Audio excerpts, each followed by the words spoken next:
Salut à tous et bienvenue pour la review de l'épisode 3 de Daredevil Born Again.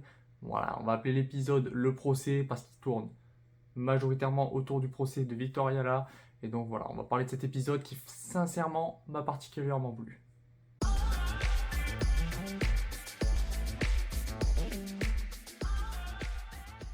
Voilà, comme dit entre guillemets dans l'introduction, on va assister donc à tout le procès d'un point de vue juridique et également un petit peu médiatique de Victor Ayala, alias White Tiger. Donc du coup, bon, le procès démarre, tout ça.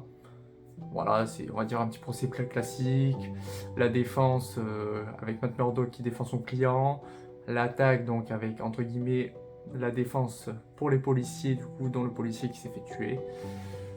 Voilà, donc le procès commence et on sent que voilà, il y a quelque chose qui va se tramer et que voilà, Matt, bon, on va dire avec entre guillemets ses pouvoirs, il comprend que il y a des policiers corrompus dans le tas qui vont essayer de tuer du coup, comment on appelle ça, le mec du coup qui a été témoin et entre guillemets qui aide la police et qui leur vend des informations afin de pouvoir du coup attraper entre guillemets des criminels plus grands vu que l'autre c'était un consommateur de drogue.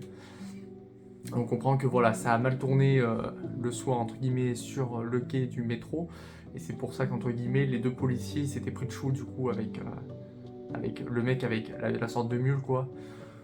Donc voilà, Victor Ayala lui, bon, il s'est retrouvé au entre guillemets mauvais endroit au mauvais moment. Il a décidé du coup de sauver le mec. Voilà, il comprenait pas trop. Les autres, ils n'avaient pas non plus de carte de policier. Malheureusement, il y en a un qui est mort par accident. Et du coup, ils essayent de faire croire que Victor Ayala, c'est lui qui a tué volontairement le policier. Entre guillemets, c'est un monstre. Donc dans le même temps, on comprend qu'ils essayent d'aller tuer du coup le seul témoin entre guillemets.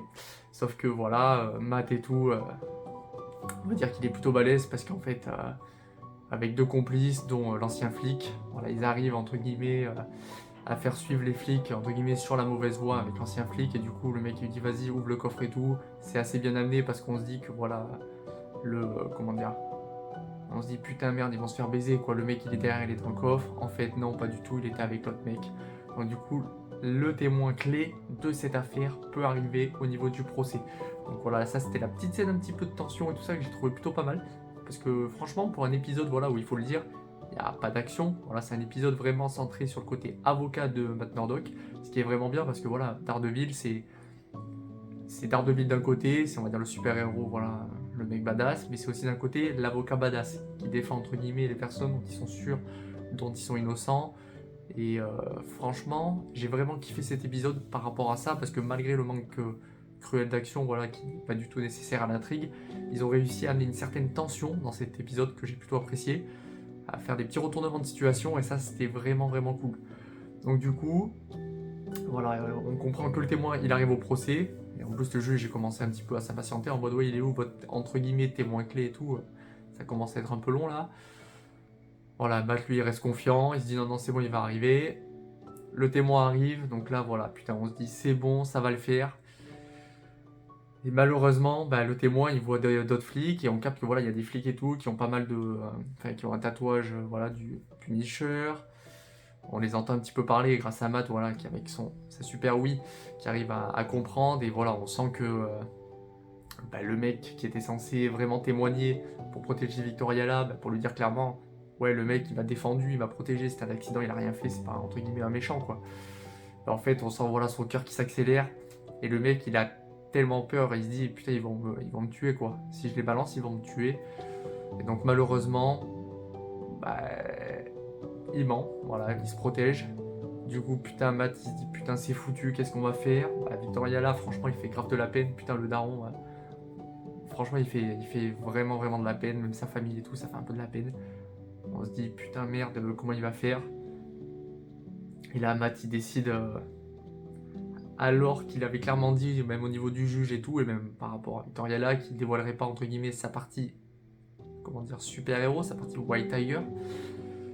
Eh bien, voilà, il va balancer le truc comme ça, il dit pourquoi ce mec-là, il aurait fait ça alors que c'est, bam, il montre le max, c'est White Tiger, c'est un mec qui a protégé des innocents, et du coup là, il y a plein de, entre guillemets, de témoins de ses actions en tant que White Tiger qui vont plaider pour sa cause, qui vont clairement dire, voilà, j'étais en train de me faire agresser par des mecs dans la rue. Bam, White Tiger il est arrivé, il m'a sauvé, entre guillemets, il leur a foutu une belle branlée. J'ai eu un accident, j'étais en train de me noyer, ah White Tiger il est arrivé, il m'a sauvé. Enfin bref, entre guillemets, le mec c'est un héros et il aide, entre guillemets, les gens qui sont dans le besoin. Voilà. Donc il y a la confrontation, donc là c'était plutôt pas mal. Par contre, voilà, quand il y a la révélation, bah, tout le monde est sous le choc, même le juge, parce que pourtant Matt et tout, il avait dit qu'il voulait pas que dans ce procès on parle de la partie White Tiger, de la partie super-héros du coup de Victor Ayala. Malheureusement, Matt, bah, il a pas eu le choix. Voilà, il s'est dit putain, si je le fais pas, le mec il va se retrouver en tôle. C'est hors de question qu'il se retrouve en tôle. Du coup, il a dévoilé. Bon, du coup, voilà, ça a amené après, comme je disais, à entre guillemets, bah, forcément un jugement aussi sur sa partie héroïque et pas seulement sur la partie Victor Ayala. Là, forcément, ça englobe, on va dire, les deux personnalités voilà, de Victor. Donc voilà, il y a du pour, entre guillemets, de l'avoir dit, mais il peut y avoir également du contre. Donc, et à la fin, lorsqu'entre guillemets, il y a la conclusion voilà, qui est faite envers les personnes du coup, qui vont voter si oui ou non ce dernier est coupable. Voilà, bah forcément, les deux avocats de chaque partie, bah, dont Matt et l'avocat du coup des policiers, bah, qui vont énumérer leur... comment on peut dire ça, qui vont énumérer leur... ouais, leur protection, quoi, entre guillemets, voilà, pour dire est-ce qu'il est vraiment coupable, est-ce qu'il n'est pas coupable. Donc Matt, voilà, il défend bien, très bien. L'autre avocat, il dit qu'entre guillemets, voilà, tous les hommes peuvent faire le bien, mais entre guillemets, tous les hommes ont également une part d'ombre. Ils peuvent, pourquoi pas, faire des erreurs aussi dans la vie. Voilà. Bon, après, il y a le dénouement. Donc là, franchement, j'étais là, putain, j'espère et tout qu'il va pas être inculpé, quoi. Il est pas inculpé, voilà, tous les jurys, tous les membres, entre guillemets, du jury, ils disent tous pour homicide, non coupable pour homicide involontaire, non coupable pour violence aggravée, entraîner la mort, je sais pas quoi, non coupable. Donc là, voilà, c'est le soulagement, même Victoria là. Franchement, ça fait grave plaisir quand on se dit, oh ouais, putain, le mec et tout. Ouah, putain, tant mieux, parce que franchement, j'adore son. Enfin, je sais pas, j'adore sa gueule, quoi. Le mec, franchement, je trouve qu'il joue trop bien. Le design du daron et tout, et on sent qu'en plus, même quand il le dit à Matt et tout, parce qu'il lui dit, putain, t'aurais dû me le dire, que t'allais dévoiler ma part, entre guillemets, White Tiger. Ouais, t'aurais dû me le dire avant, entre guillemets, avant de le dévoiler comme ça, devant le jury, devant tout le monde. Matt, voilà, il lui fait comprendre que il n'y avait pas le choix sinon, parce qu'il voulait pas qu'il se retrouve en prison. L'autre, il dit d'accord. Il y a la petite scène où il lui dit, mais tu sais, je suis pas White Tiger.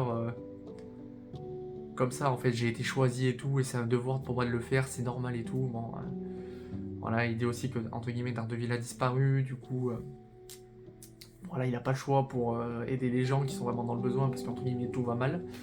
Donc, franchement, c'était quand même assez émouvant, j'ai vraiment grave franchement, j'ai grave kiffé l'épisode. Voilà, la partie tension, retournement de situation, est-ce que le premier témoin, est-ce que le témoin clé va arriver? Il arrive, on se dit, putain, yes, en fait, ah putain, il se chie tellement dessus, ce qui peut se comprendre parce qu'il a peur de se faire buter le mec. Du coup, il balance pas, on se dit, putain, c'est foutu, l'autre, putain, alors qu'on le kiffe, quoi, franchement, je le kiffe. Victoria là, putain, merde, il va aller en tôle.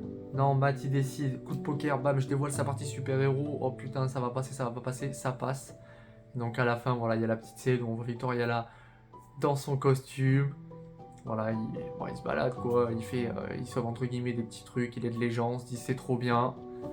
Et là il y a un petit genre d'appel au secours, on se dit oh là putain trop bien. Et là, bah, coup de tension, fin d'épisode, il se prend une balle dans la tête. Au revoir Victor, on se dit c'est quoi ce bordel? Et là ça avance, mec capuché, gilet pare-balles, avec le design du Punisher. Et là, vivement l'épisode 4 du coup, voilà, ça sera bientôt. Vivement l'épisode 4 parce que franchement cette fin elle est trop bien. Voilà. Maintenant, pseudo-théorie, on va dire pseudo-théorie quoi. Voilà, petit cliffhanger. Est-ce que c'est le Punisher ou pas qui a buté White Tiger Victoria là? Perso, je pense pas. Voilà, je sais que d'un point de vue des comics, voilà, White Tiger, quand c'était Victoria là, il se fait tuer aussi. Voilà, après son procès et tout, voilà, il se fait tuer, mais je sais que voilà, si je me rappelle bien par rapport aux comics, c'est pas le Punisher qui le tue. Mais moi j'ai voilà, une petite théorie, voilà, je vous la balance. Je pense que c'est du coup le Caïd qui contrôle tout de toute manière. On comprend que c'est lui qui contrôle tout. Hein. Le mec il a toujours ses traces au niveau des mains, on sent que voilà, il a toujours de la colère en lui. Et qu'il a sûrement pas vraiment extérioriser et oublier sa part de lui qui était vénère par moments et qui pétait des câbles de ouf. Donc est-ce que... voilà, on sent très bien que le Kaïd, pour moi, il est derrière tout ça encore, c'est sûr, de toute manière. Est-ce que du coup, il a engagé un mec comme il avait un peu fait à l'époque de la série sur Netflix, dans la saison 3, avec... comment il s'appelle? Avec Blue Eyes, quand bah, il avait fait prendre entre guillemets le costume de Daredevil et qu'il faisait de la merde, et du coup que les gens avaient une opinion dégueulasse de Daredevil à cause de ça, alors que c'était pas du tout Daredevil. Est-ce que là, il a pas fait un petit truc pareil en mode, tiens, vas-y, tu vas faire comme si t'étais le Punisher, pour essayer de mettre du coup Daredevil et le Punisher bah, en ennemi? Je me dis pourquoi pas, ça pourrait être intéressant, sachant que lui, son but, comme il a dit, c'est qu'il ne veut plus de super-héros à New York. Voilà. Donc en tout cas, voilà, super épisode 3, moi j'ai grave kiffé. Voilà, même sans action, franchement, j'ai vraiment apprécié, parce que Daredevil dans les comics, c'est pas que de l'action, même si on a une grande partie, c'est aussi c'est aussi beaucoup d'épisodes, voilà, ou de comics qui sont centrés sur sa partie également d'avocat, et donc ça c'est vraiment bien, franchement c'était super bien amené, n'hésitez pas à me dire ce que vous en avez pensé. Puis voilà, franchement, il faut le dire clairement, vivement l'épisode 4 et la suite. On se retrouve très vite pour de prochaines vidéos, à la prochaine, n'oubliez pas de liker, de vous abonner et de partager, c'est ultra important, à la prochaine.